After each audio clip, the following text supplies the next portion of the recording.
I don't have anything written for this one. It's I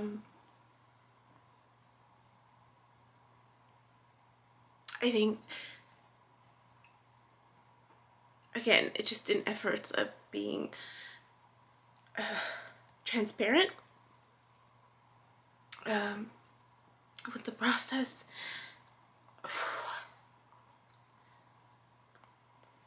With the ultimate goal, right, of healing the feminine side of myself, the feminine energy. I think I've touched on how I do tend to be more on the masculine side, in terms of just how I've done life to overcome challenges, right? You know, you put up these barriers and these walls as you encounter experiences, and when there's an imbalance of interactions, again, no fault, right? Everything happens for a reason. And so this week there's been this continued theme of interactions with a lot of females from my life. And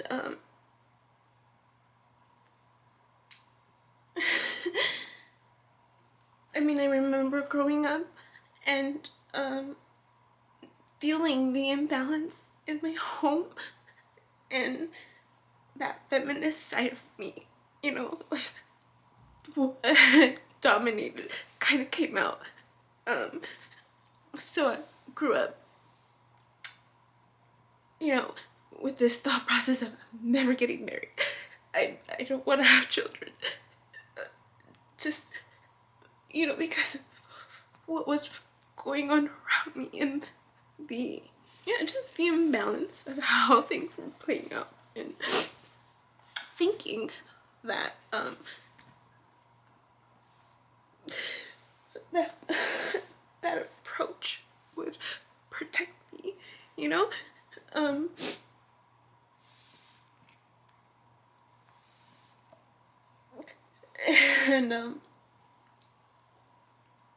you know, and seeing, I was an observer.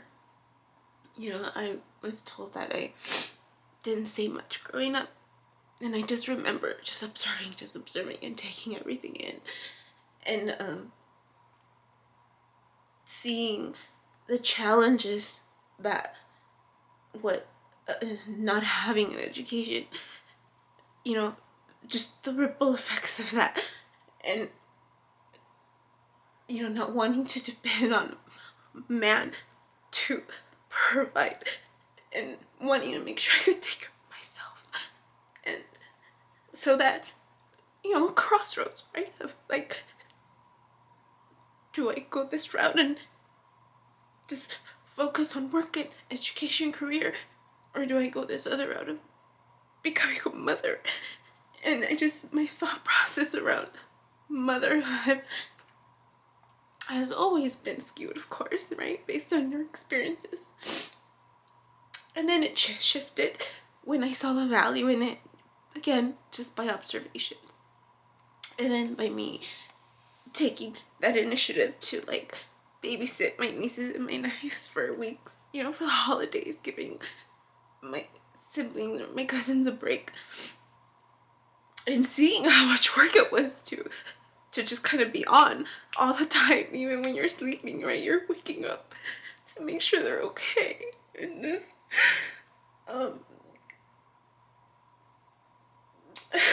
just, so anyways, this continued theme of just this week interacting with individuals who, are moms.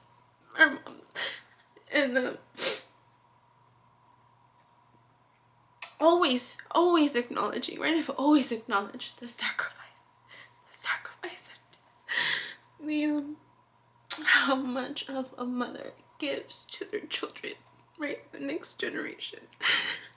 To the strength that it requires, right? That a friend of mine said, you don't realize how much strength you have until you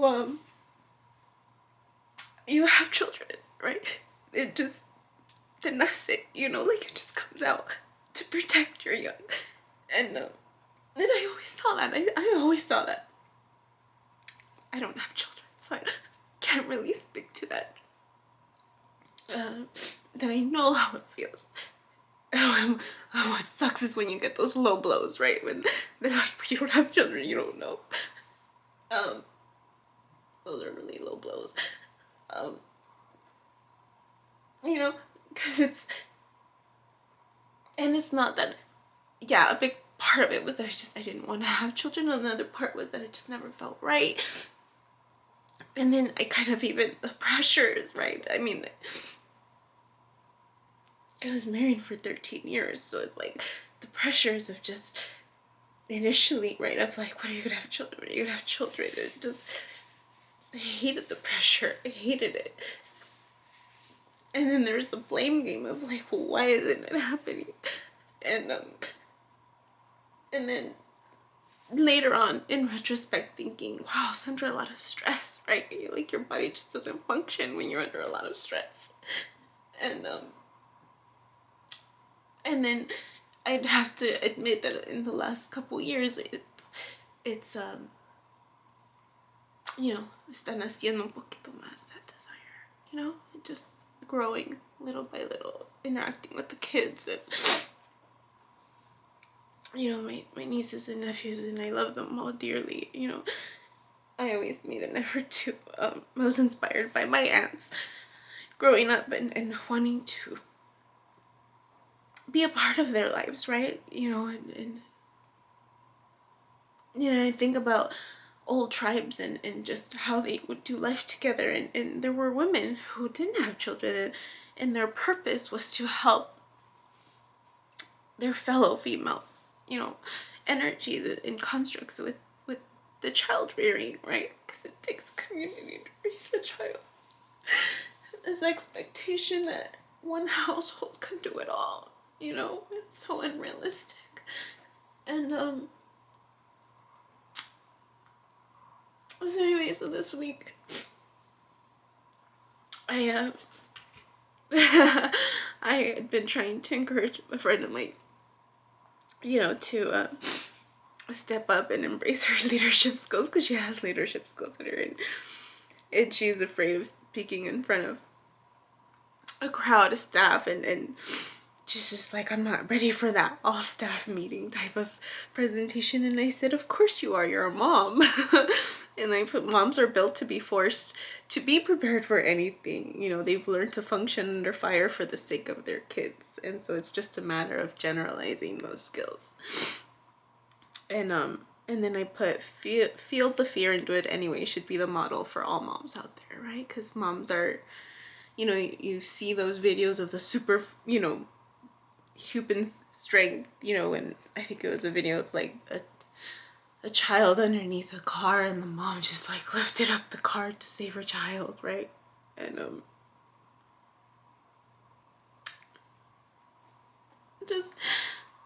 I came back from taking pictures of my friend and her family.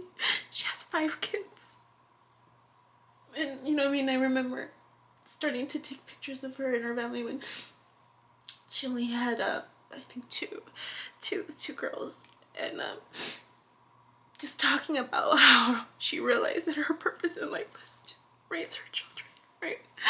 What a wonderful purpose to have, and the other, my sister-in-law, just, that's become her purpose too, for 3 kiddos, and I'm gonna go spend the night tomorrow with my cousin, who's more like a sister to me, and her family. She has 6 kids, And just, talking to her about just, she lost one of her kiddos, and just, just, again, it's just this, the strength of a female. And what they've had to go through, right, over the years. And I connected with another female friend. She was an old colleague, and I remember she talked about her desire and her passion to work with women, to help heal women. And she talked about considering leaving her marriage, right? And how I reached out, and it was just like my timing, because she, I shared with her my situation, and she was able to relate. And been in a marriage for 24 years, 3 kids, and she felt like she needed to throw down the towel of feeling fake, right? Having to put on this performance. And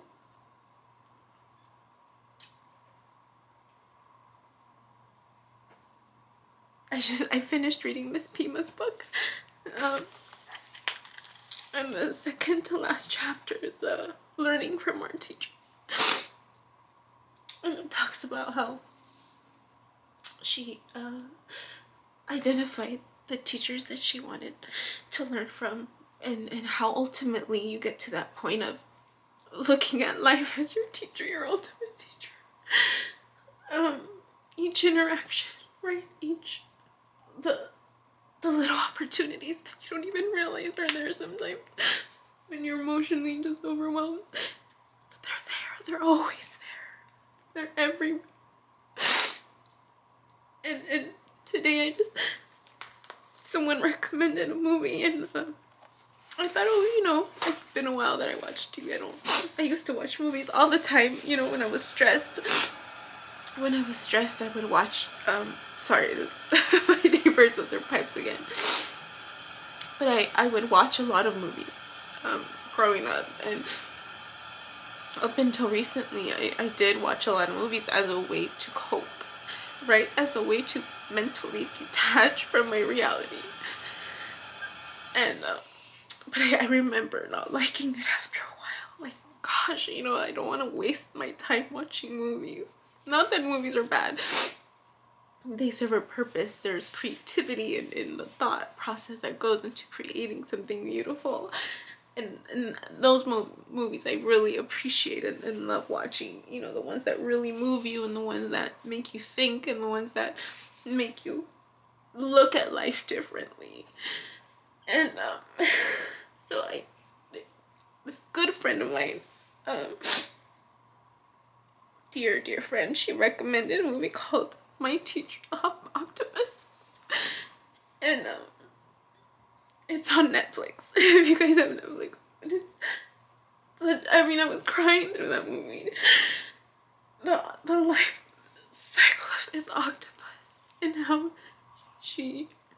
her last gift, right, to this cycle of life is her basically, keeping herself in a cave to birth her children, and not eating, right, and timing her last moments enough to where she gives all of herself, her energy, to these baby octopus.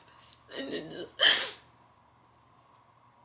it just the whole story itself is beautiful. And it just tugged at my heart. And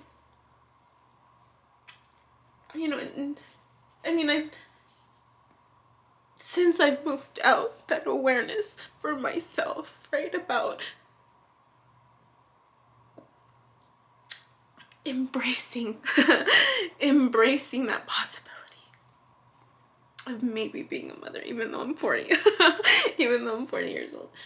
I'm embracing it. And it was like the first month I was here, I started crying.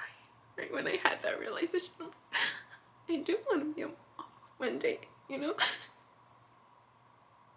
I think I would be a great mom. And it just sucks that it took me this long to figure that out, you know? Like just having to overcome so many barriers and mental constructs, really. And growing up not having the desire, mostly because it always felt like I had children. Emotionally, it always felt like I had children. It always felt like I did. Having to attend to their emotional needs, right? Even now, like, it's still there, and it's draining because they're adults. Because they're adults, and I find myself having to attend to their emotional needs, put their needs above mine sometimes. Not anymore, but I would do that for a long time. I did that for a long time. And this movie just really struck a chord in me of just nature, right? I mean, how much you can learn from nature. It's just so beautiful. So beautiful. And I found myself crying. I just found myself crying and thinking and reflecting and just, I mean, aside from that movie popping up with a lot of other things that I want to do in life, right? Like, I want to learn how to scuba dive and dive into the ocean because I'm afraid of the ocean. The deep end of the ocean. I've always been afraid, and you know, I'm one to like conquer my fears, and that was one of my bucket list items, was to like learn how to scuba dive and go in the deep end of the oceans and just be marveled by this unknown world that we don't see often, you know. And I've always been in love with those movies where they take you to those places that you don't really have access to on a daily basis, and just marvel at the beauty that's there. The natural beauty, really. The things sometimes we miss, even just outside our door. Right? Just going to the park.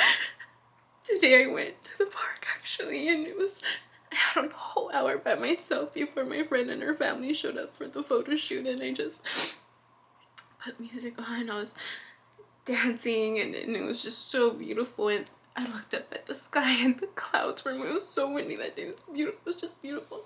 And the clouds were like, you can see them moving through the sky, and the waves that are similar to the waves that I see in my when I meditate sometimes, when the waves transform into something else. That's, I looked up at the clouds and how the waves kind of like start, you know, changing forms.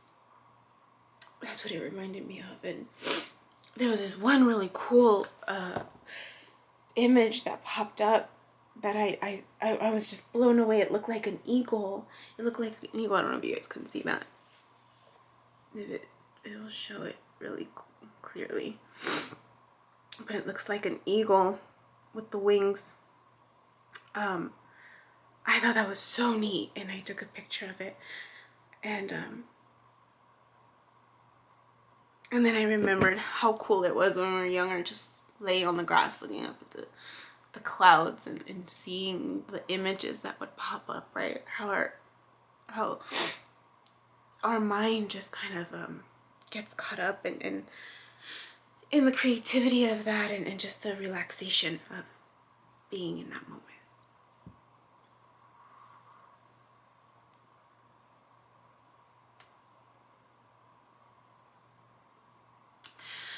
So that was a good movie. That was a good movie.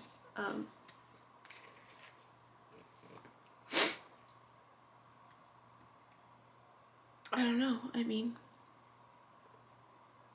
I know for sure I don't want to completely cross off being a mom as a bucket list item one day if the right person came along, right?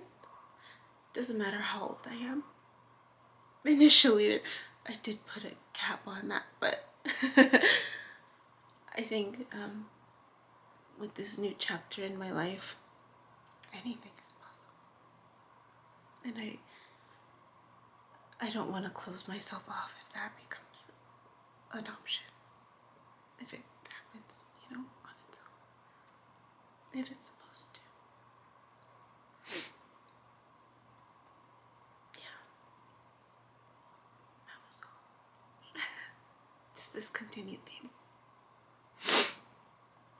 And the learning that I got from it, right? More of that self-awareness. That's a lifelong process. So I hope you guys look at each moment as a learning opportunity to grow, to learn more about yourself, learn more about others, right? How we're all interconnected.